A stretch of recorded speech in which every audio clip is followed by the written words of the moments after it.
Hello everyone, कैसे हैं आप लोग। चलिए, मैं एक 40 लाइन की पोएम है मैकाविटी द मिस्टिकेट आपके लिए लेकर आया हूँ। लिखा गया इसको टीएस इलियट के द्वारा। ठीक है, तो चलिए हम इस वीडियो को स्टार्ट करते हैं देर न करते हुए। चलिए, सबसे पहले हम लोग लेखक के बारे में जानते हैं। His full name was Thomas Stearns Eliot. T.S. Eliot, commonly known as, he is known as Thomas Stern Eliot. देखिए पूरा नाम क्या है इनका, T.S. Eliot, और पूरा नाम क्या हुआ इनका, Thomas Stern Eliot. Was born in 1888, 1888, and died in 1965. यानी कि 1965 में इनकी डेथ हुई थी। Was born in St. Louis, Missouri, USA. अब see this line. Born in St. Louis, Missouri.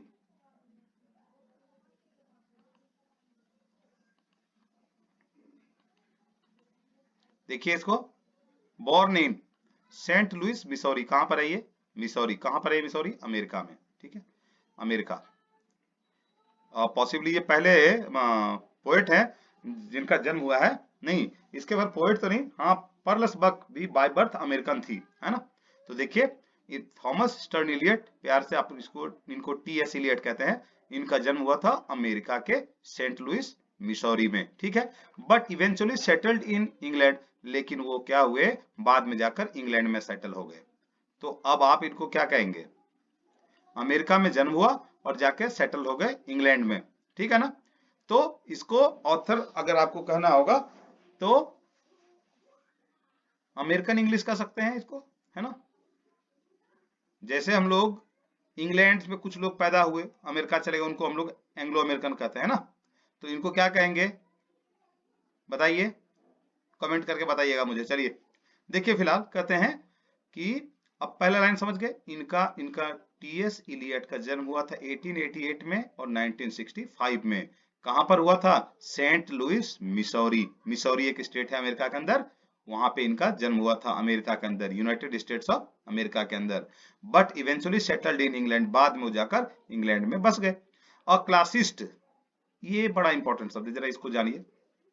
Classist क्या होता है, किसको कहोगे क्लासिस्ट, आप किसको कहेंगे, the person who studied about the Greek and Latin. क्या कहते हैं, ग्रीक और लैटिन को पढ़ने वाले लोगों को हम लोग क्लासिस्ट कहते हैं, क्योंकि उनकी जो ग्रीक और लैटिन की जो लिटरेचर होती है ना, वो लिटिल अभी डिफिकल्ट होती है ना। तो इसीलिए चूंकि ये टीएस इलियट साहब जो है, इनको पढ़ते हैं ग्रीक एंड लैटिन को। ठीक है ना, लैटिन दक्षिण अमेरिका की भाषा है, दक्षिण अमेरिका, समझ रहे हैं ना। तो देखिए, ग्रीक और लैटिन इनकी लिटरेचर की स्टडी की थी इन्होंने, तो इसीलिए इनको क्लासिस्ट कहा गया। ठीक है, and Anglo Catholic in religion, और ये एंग्लो कैथोलिक थे रिलीजन वाइज, धर्म के अनुसार ये एंग्लो कैथोलिक थे। ठीक है, चलिए अगला देखिए, कहते हैं अगले लाइन में, and a royalist in politics. Royalist का मतलब क्या होता है, रॉयलिस्ट का मतलब होता है राजभक्ति करने वाला। ऐसा राजनीति के अंदर जो है, ये राजभक्त थे। अब राजभक्त आप समझ सकते हैं, अंदाजा लगा सकते हैं राजभक्त किसको कहते हैं, जो राजा कह दे उसी की हाँ में हाँ मिलाई जाए, उसको कहते हैं रॉयलिटी। रॉयलिस्ट क्या कहते हैं उसको, राजभक्त। ठीक है, चलिए लिखने में मुझे दिक्कत आ रही है, लेकिन आप तो समझ ही गए मैंने क्या लिखा है, राजभक्त राजनीति में, है ना। He rose to become one of the greatest poets of 20th century. 20वीं शताब्दी के एक महान कवि के रूप में ये उभरे। 20वीं शताब्दी याद है, 20th सेंचुरी के महान कवियों में इनका नाम शुमार होता है, याद किया जाता है। He was also a distinguished critic and dramatist. और ये पोएट के अलावा साथ साथ में था क्रिटिक थे, ड्रामाटिस्ट थे। अब बोलोगे क्रिटिक क्या होता है सर, तो क्रिटिक को कहते हैं आलोचक। आलोचक कौन होता है, आलोचक वह व्यक्ति होता है जो आपके किसी कार्य को, जैसे कुछ आपने किताबें लिखी है, कुछ कविताएं लिखी हैं, तो वो क्रिटिकली एग्जामिन करते हैं, आलोचनात्मक रूप से बताते हैं कि इसमें क्या कमी या ज्यादा है ना। इसको कहते हैं क्रिटिक। एंड ड्रामेटिस्ट, ड्रामेटिस्ट तो पता है, ड्रामा लिखने वाला, है ना। ड्रामा का मतलब क्या होता है, बताइएगा मुझे कमेंट करके। कुछ बातें मैं आपके लिए भी छोड़ रहा हूं ताकि आप अपना दिमाग लगाएं। ठीक है, देखिए, he was awarded the Nobel prize. चलिए जी, एक पोएट और मिल गए हम लोग को जिनको की नोबेल प्राइज मिला था। अब कब मिला था, तो 1948 में लिटरेचर के लिए इनको भी नोबेल प्राइज मिला है। ठीक है, हिज बेस्ट नोन पोएम, और इनकी जो सबसे प्रसिद्ध कविताएं हैं उनमें एक नाम आता है वेस्टलैंड का। वेस्टलैंड, एस वेंसडे, ठीक है, Four Quartets, as a poet and spokesman for his age, अपने जिस एज में वो जिंदा थे यानी 20th सेंचुरी में, स्पोक्स पर्सन मतलब हुआ प्रवक्ता, है ना। For his age he truly represent the intellectual, उन किस बात को रिप्रेजेंट करते हैं, रिप्रेजेंट का मतलब होता है प्रस्तुत करना, द इंटेलेक्चुअल, इंटेलेक्चुअल का मतलब होता है बुद्धिजीवियों को, है ना, ये बुद्धिजीवियों को प्रस्तुत करते हैं। Social and philosophical moods of, social and philosophical moods of 20th century, social और फिलोसफिकल, सोशल का मतलब सामाजिक हुआ और फिलोसफिकल का मतलब हुआ दार्शनिक, है ना। मूड्स का मतलब होता है मूड मतलब मन की अवस्था, है ना। 20th सेंचुरी में क्या परिस्थितियां थी उसके बारे में टीएस इलियट साहब ने आपसे बात की है, ठीक है ना। कहते हैं the present poem Macavity the mystery cat, ये देख रहे हैं ना, मैकाविटी नाम है किसका, मिस्ट्री है, मिस्ट्री का मतलब क्या होता है, एक रहस्यमयी, रहस्यमयी एक कैट, कैट का मतलब बिल्ली, एक रहस्यमयी बिल्ली की बात करते हैं, उसका नाम क्या इन्होंने रखा है, मैकाविटी, ठीक है।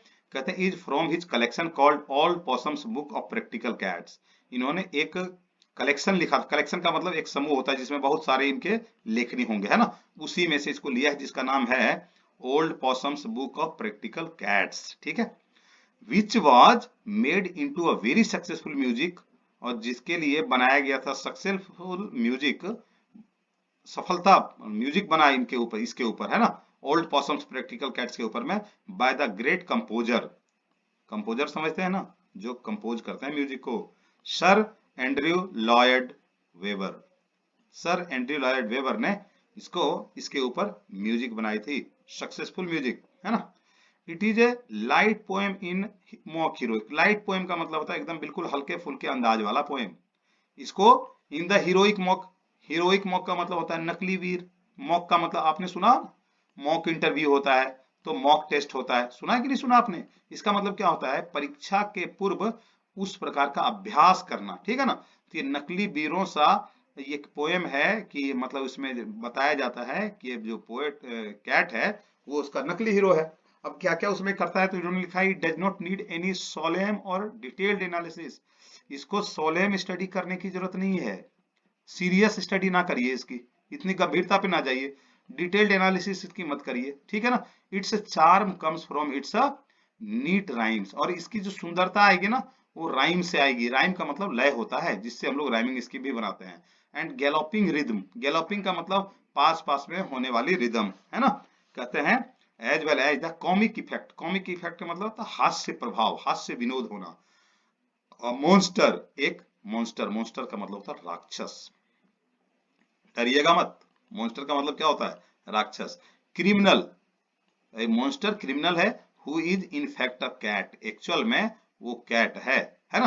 तो ये मॉन्स्टर क्रिमिनल है जो कि एक वास्तव में, इनफैक्ट का मतलब होता है वास्तव में एक कैट है यानी कि बिल्ली है। मुझे उम्मीद है आपको समझ में आ गया होगा। और देखिए इसमें से ऑब्जेक्टिव क्वेश्चन, पहला क्वेश्चन कि इनको नोबेल प्राइज कब मिला, ठीक है जी, तो कब मिला, 1948 में। डेथ और बर्थ से पूछा जा सकता है, ऑप्शन दे देगा कि who among the following is a classist, तो टीएस इलियट का नाम आएगा, एक क्लासिस्ट बन जाएगा एक क्वेश्चन, ठीक है ना। इसके अलावा और क्या बन सकता है इसमें कोई क्वेश्चन, देखिए अब मान लीजिए किताबों का नाम दे दिया, Waste Land, Ash Wednesday, Four Quartets, है ना, क्वार्टेट्स दे दिया, क्या पूछ लिएगा आपसे who is the poet of these poems, ठीक है ना, तो आपको याद है वेस्टलैंड टीएस इलियट के द्वारा लिखा गया है, ठीक है ना। मैकाविटी द मिस्ट्री कैट में ये मिस्ट्री क्या है, रहस्यमयी कैट, बिल्ली है ना। मैकाविटी उसका नाम क्या है, मैकाविटी, कहां से लिया गया ये, तीनों ने एक कलेक्शन बनाई थी जिसमें से, जिसका नाम था Old Possum's Book of Practical Cats. इसके ऊपर एक लाइट म्यूजिक भी बनाई गई है ना। लाइट म्यूजिक का मतलब, म्यूजिक बनाने का मतलब क्या हुआ कि जो भी इसमें बनाया गया होगा कि हो सकता है कि जो कंपोजर हैं वेबर, है ना, एंड्रयू लॉयड वेबर, इन्होंने इसके ऊपर म्यूजिक बनाई है ऑन स्टेज, है ना, ऑन स्टेज पे म्यूजिक बनाई है, मतलब इस गाने को पॉसिबली उसी रिदम में गा करके इन्होंने सुनाया होगा, ठीक है ना। तो it does not need any solemn और डिटेल्ड एनालिसिस, डिटेल्ड एनालिसिस भी नहीं चाहिए और सीरियस स्टडी भी करने की इसको जरूरत नहीं, सिर्फ इसको इंजॉय करने के लिए पोएट ने कहा है। मुझे उम्मीद है कि आपको इनके बारे में और पोएम के बारे में थोड़ा पता चल गया होगा। और अगर आपको अच्छा लग रहा है तो आप मेरा भी हौसला बढ़ाइए। हौसला कैसे बढ़ाते हैं आपको पक्का पता होगा कि जब आप इस वीडियो को लाइक करेंगे, जब इस वीडियो को सब्सक्राइब करेंगे, जब इस वीडियो को शेयर करेंगे, तो डेफिनेटली मैं भी मोटिवेट होऊंगा और आपके लिए अच्छा अच्छा वीडियो बनाऊंगा। आप याद रखिए, अभी तो ग्रामर आना बाकी है, और ग्रामर तो एक ऐसा कमाल आपको देने वाला हूं, आप कहेंगे सर मैं तो टेंसेस जीवन में ना भूलने वाला। तो चलिए तब तक इंतजार करिए। तब इससे पहले इसके ऑब्जेक्टिव क्वेश्चंस को मैं नेक्स्ट पार्ट में लेकर आ रहा हूं। मिलते हैं। Thank you very much for watching.